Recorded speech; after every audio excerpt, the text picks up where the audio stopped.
It is a clear, sunny morning in September as Oscar Goldman and Steve Austin drive out of Washington toward the airport. Is the press latched onto the story yet, Oscar? I don't know. Let's see what's on the air. And that's the latest on the situation in Europe. Now for the weather. Sunny and clear from Florida to Hatteras today and tomorrow. Winds gentle from the... Ladies and gentlemen, I've just been handed this bulletin.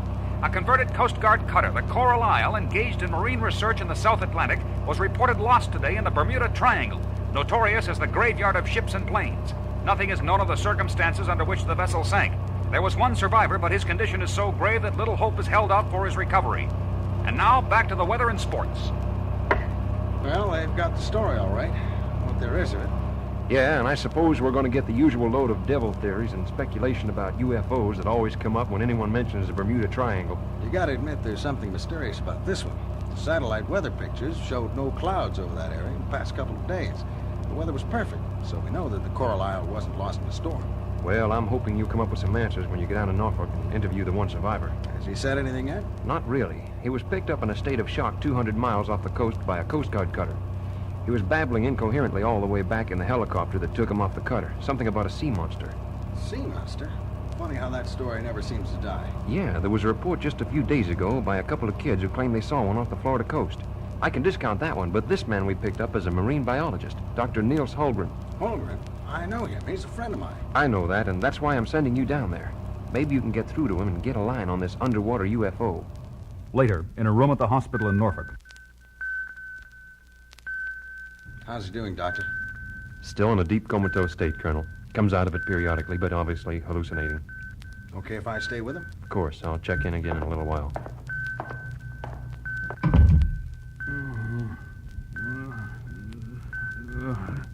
Nils, it's me, Steve. Can you hear me? It's close. Coming closer. Closer. Closer. Oh. Steve? Steve Austin? Yeah, Nils, it's me.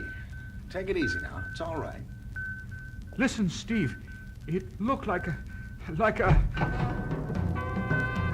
But he gets no further. A man dressed in an orderly's uniform opens the door, fires 2 shots, turns and runs, slamming the door behind him. Steve chases after him, but the fake orderly escapes in the confusion of the busy corridor, and Steve returns to his friend's room. The doctor is at Neil's bedside. How is he, Doctor? Sorry, Colonel. He's dead.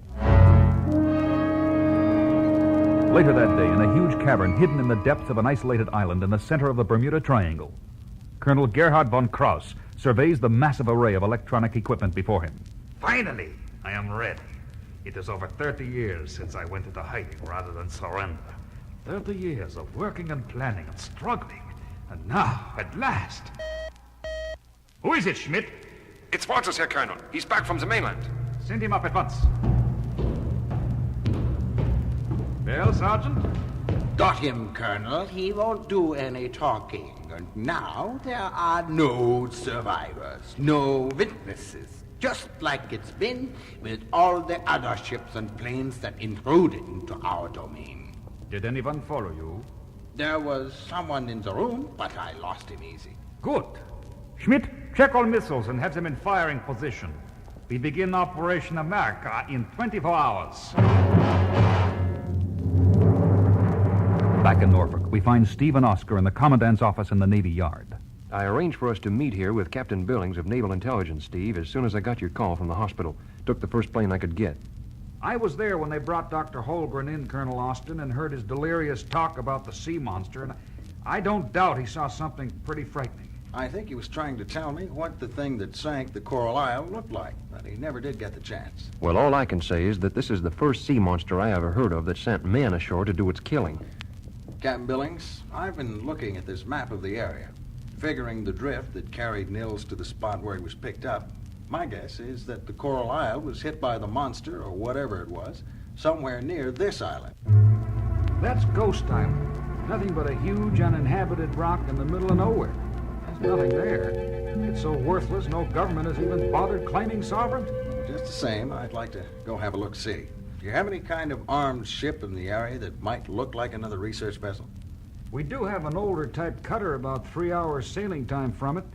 Carries some pretty good guns. Can you arrange for a copter to set me down on that ship and authorize the captain to go into those waters? It's pretty dangerous for shipping in that area under the best of conditions, but it can be arranged. Who knows? Maybe the ship will look like a real nice meal to a hungry sea monster. Well, we're almost there, Colonel Austin.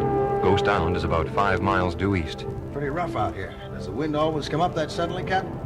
It's not unusual. It's one of the factors that make the area so treacherous for navigation. Bridge, Captain Bailey speaking. Olson here, Captain. Got a sonar reading. Large object 3 miles ahead, approaching at 10 knots. Okay, Olson. All hands, battle stations. All hands, battle stations. Stand by. Visibility's down to less than half a mile. It's going to be hard. Wait a minute. Got something. Where? 15 degrees to starboard. Good Lord. It's a sea monster. Mills was right. On a collision course.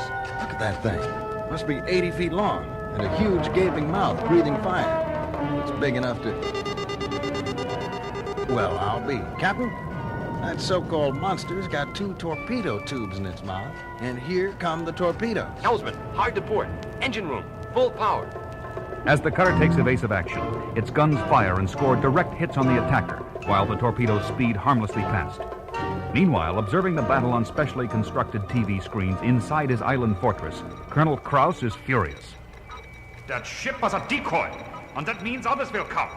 We are changing our timetable. Set missiles 1, 2, and 3 to fire in exactly 30 minutes. Targets, Washington, Chicago, and New York. 30 years of hard work will not go to waste. I will have the satisfaction of destroying the cities as our cities were destroyed in 1945. As you wish, Colonel. Having lost communication with the U-40, we must assume it has been lost or damaged beyond repair. Prepare the U-22 for immediate departure. All personnel are to board within 20 minutes. I will push the missile button myself, and then we will sail for our base off the Argentine coast. Preparations proceed at a furious pace and are almost completed when suddenly the alarm goes off. Look, it's 2 of our men from the U-40. It was a trap, Colonel. A trap. Yes, you fools! And you may have led them here! At that moment, Steve and a party of men from the cutter appear. You're so right, Colonel, and very considerate of them. Americans! Kill them! Kill them! But the element of surprise is on the side of Steve and the men from the cutter. The occupants of the fortress throw down their weapons and surrender. All but Colonel Krauss, who positions himself at the master console, activates the complex of missile controls, and shouts over the speaker system. Don't move, anyone! Or I push the self-destruct button. For God's sake, Colonel, we all be killed, and for what? All is lost. You are a coward, Schmidt. I will show you how to die like a true German officer. But first, I will launch the missiles that will destroy New York, Chicago, and Washington.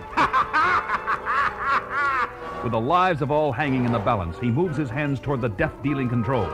But in the second he looked down, Steve Austin, summoning up every ounce of power in his bionic legs, leaps a full 30 feet across the room, knocking the half-crazed colonel away from the controls and quickly aborts the missile launches. But the red light for the self-destruct remains on.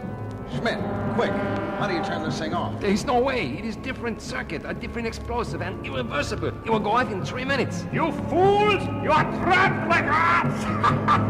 What's the quickest way out of here, Schmidt? Come, follow me. They run down a corridor to a concealed subterranean landing and jump into a couple of high-powered speedboats. Starting up the motors, they roar out into the ocean, just as the first of a devastating series of explosions goes off, killing Krauss and Blaughter.